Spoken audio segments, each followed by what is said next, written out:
Hey, I'm Amy and welcome or welcome back. I decided to try a new setup for today's video. It's really cold and I wanted to be comfy and I didn't want to be sitting on the ground where I have my filming set up. So I kind of rigged something up to film on my bed because I also got these posters framed finally. I've had this one for like 20 years. I got it for like my 12th birthday and I finally got it framed. And then I've had this one for like ever. I got it Comic-Con. But today is time for what I watched last month. I love doing these. I love looking back at everything I've watched in the past month. This is going to be a little bit shorter than it has been in the last couple months because I did not watch as much stuff. I was kind of busy in October, surprisingly. But I'm also filming this on the 30th because I don't have time to film it before it goes up on Patreon or on YouTube. But there will be more stuff. I'll probably add everything, all the scary movies I watch for Halloween today and tomorrow in next month's. If you would like to follow along, you can check out my Letterboxd. It is linked in the description. And let's get started. So the first day of stuff that I watched were a ton of movies that were leaving Criterion that were also on the 1001 list. Basically, the first 5 movies on here. So everything on the second, I just watched most of the Criterion movies that were leaving, or most of the 1001 movies that were leaving Criterion. The next day I watched the original Swedish movie, The Guilty, and then I watched the new Netflix Jake Gyllenhaal movie, The Guilty. I really liked the original one. As much as I love Jake Gyllenhaal, as much as I love Antoine Fuqua's Training Day, I did not like The Guilty, the new 2021 Netflix one, because it is basically an Americanized shot-for-shot remake of the Swedish one. I knew all of the tense moments that were coming, and I know they made this banking on the fact that a lot of Americans will not have seen the original one. That they're not going to go to Hulu and watch the original one. I think it's still on Hulu. Yeah, it's still on Hulu.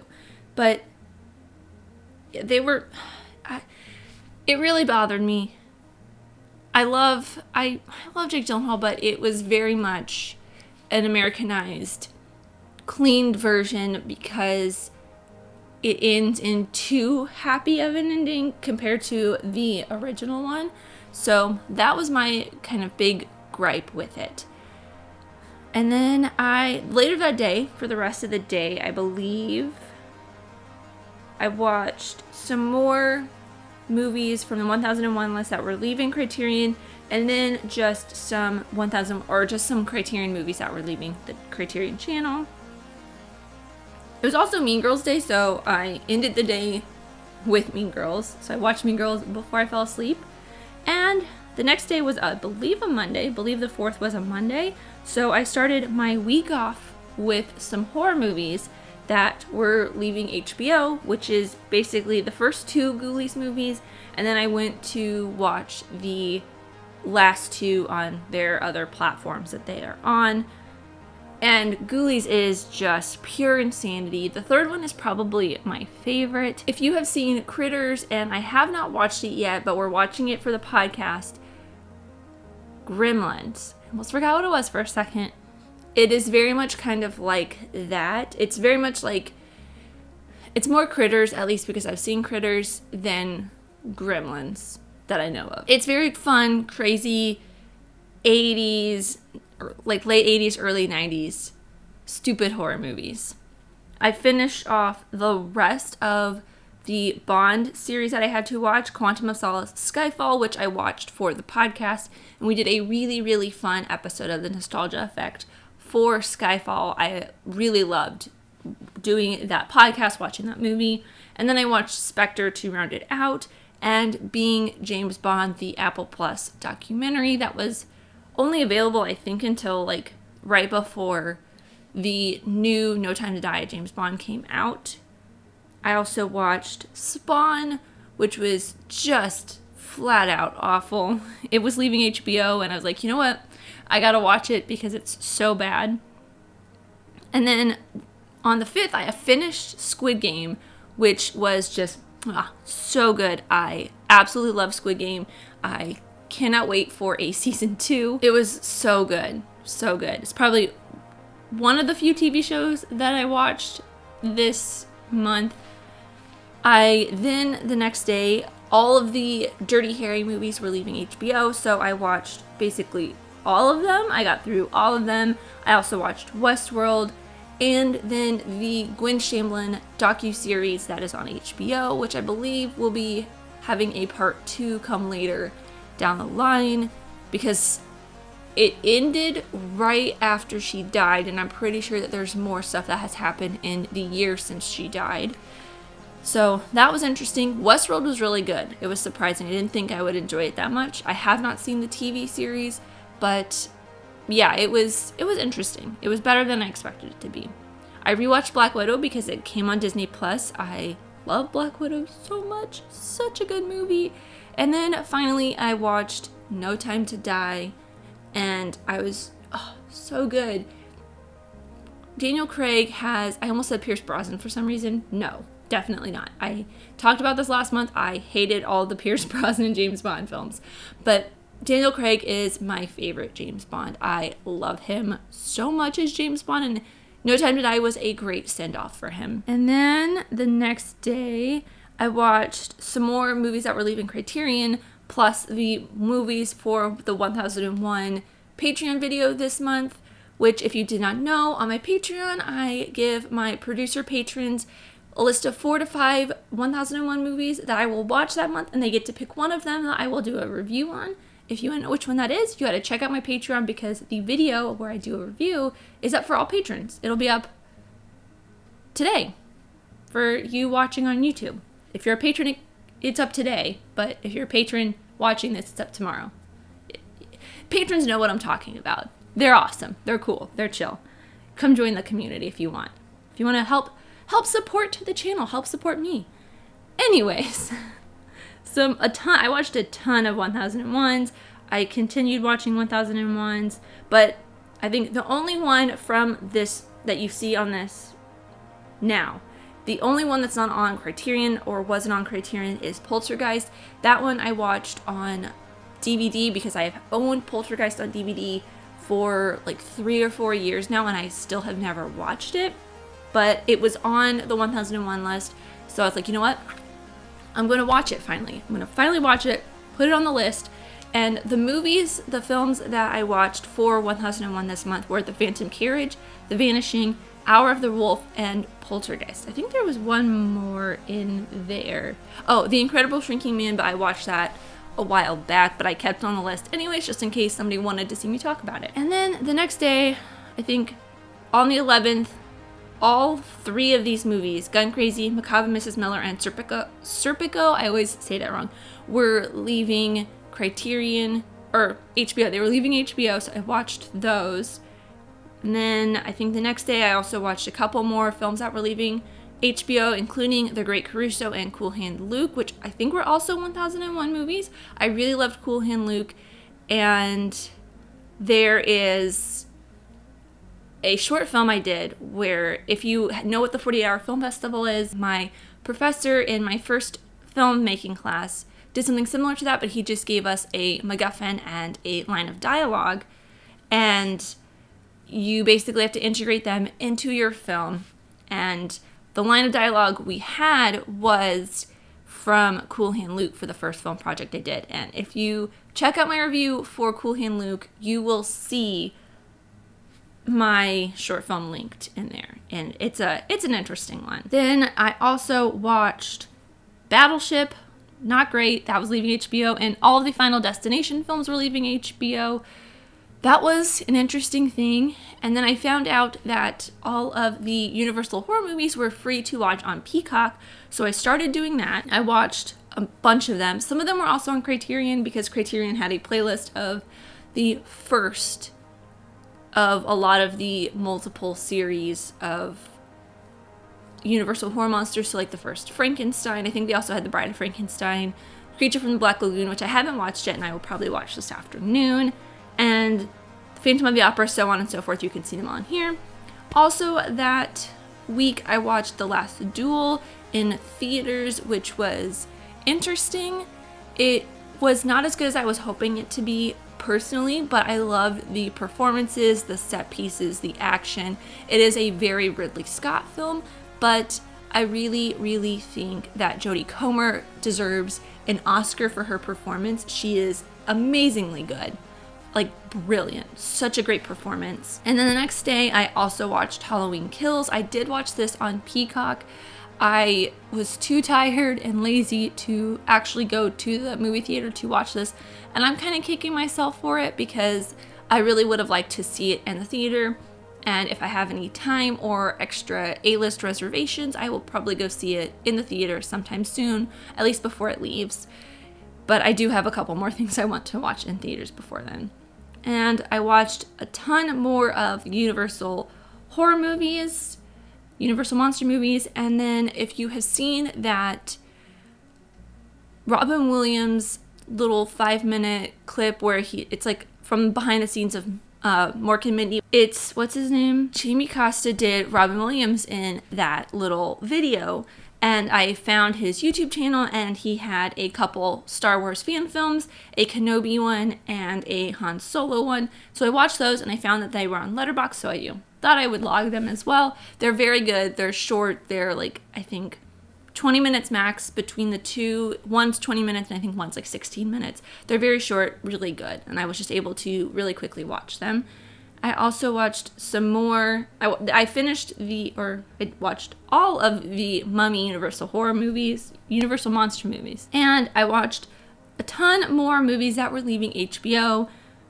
The Family Man, which is a Christmas Nick Cage movie, really surprisingly good. I think I might add that to my roster of Christmas movies that I usually watch. And a couple more that just were not, that great. I was not a huge fan of them. They're okay. I watched Little Monsters for the podcast, which is a very interesting episode. We get really, really frustrated, and we really did not like that movie. I'm sorry to anybody who does, but I think in the podcast episode, if you listen to it, I highly recommend listening to it. It's a fun one. We made some good points. I think we made some great points about why it's so bad. I also watched A Sinister Sect, Colonio Digni. You guys know how bad I am at pronouncing names. I'm so sorry. Colonia Dignidad, and it's about a German man, and like he brings basically his cult of followers to Colombia, if I'm remembering correctly. It's been 2 weeks since I've watched this, but it's basically just a cult movie. I also watched Burn Notice: The Fall of Sam Axe. If you have seen any of the previous What I Watched videos, I will watch an episode of Burn Notice in the mornings when I work out, or I'll have it playing in the background because I've seen Burn Notice a couple times. And I always forget about this basically feature-length episode all about Bruce Campbell's character Sam Axe in Burn Notice. He's my favorite character, my favorite part of Burn Notice, probably the only reason I continue to watch it, outside the fact that whoa, what was that? Outside the fact that I really do like Jeffrey Donovan as well. Just, how can you say no to Bruce Campbell? I love it, but a lot of people I know don't like Burn Notice. They don't like this Sam Axe movie, but I got a soft spot for it. I watched some more movies that were leaving HBO, including King Kong, but it's not like the original one. I've already seen that one. I watched it for a 1001 video a while back. This one, I believe, has, Jeff Bridges in it, and Jessica Lange. I did not enjoy it all that much. It felt very much kind of like the original with slight twists on it. And Pale Rider, which is a Clint Eastwood movie, it's just okay.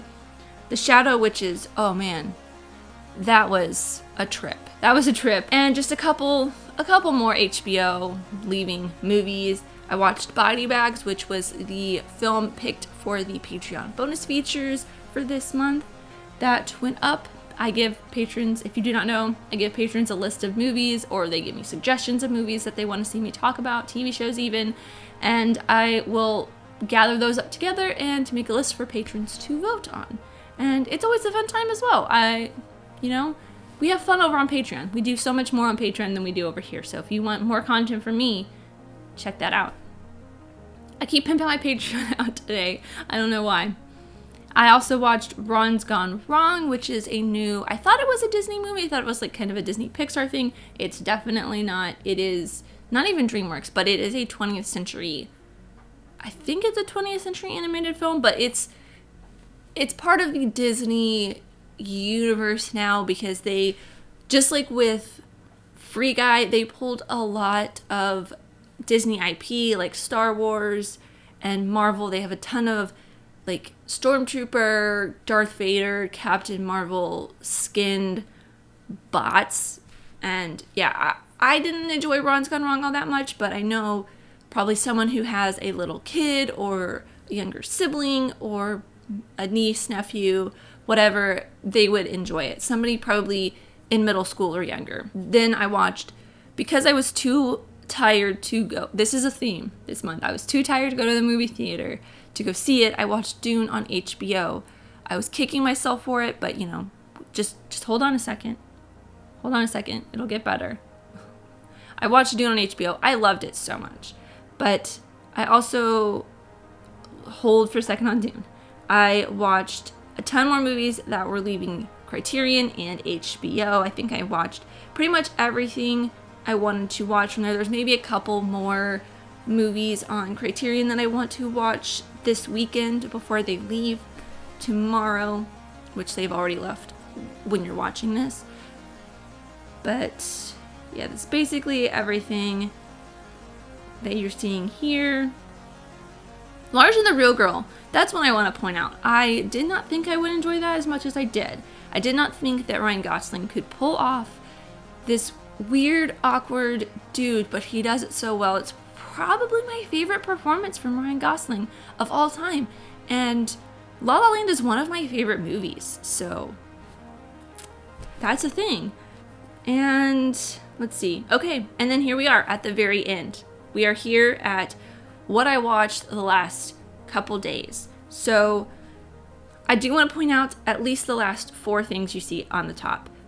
Conspiracy Theory, which is, I thought it was a Nick Cage movie just from looking at the poster. Like, look at this poster. For some reason, Mel Gibson to me, when I saw it as a small thumbnail on HBO, I thought that was Nick Cage. But no, it's Mel Gibson, and Conspiracy Theory was really fun. Another surprise favorite performance from an actor I did not really like. I like Ryan Gosling, but Larger Than the Real Girl was a surprise because he's just too good looking, I think, to play that kind of role. But Conspiracy Theory, I'm not a huge Mel Gibson fan. I liked him in the Lethal Weapon movies, and there's not much else that I've liked him in, but Spry's best performance, I think, personally, from Mel Gibson in Conspiracy Theory. It was really, really fun and intense and insane, and he just has all these little quirks that just really up the ante on his character's or the performance of his character.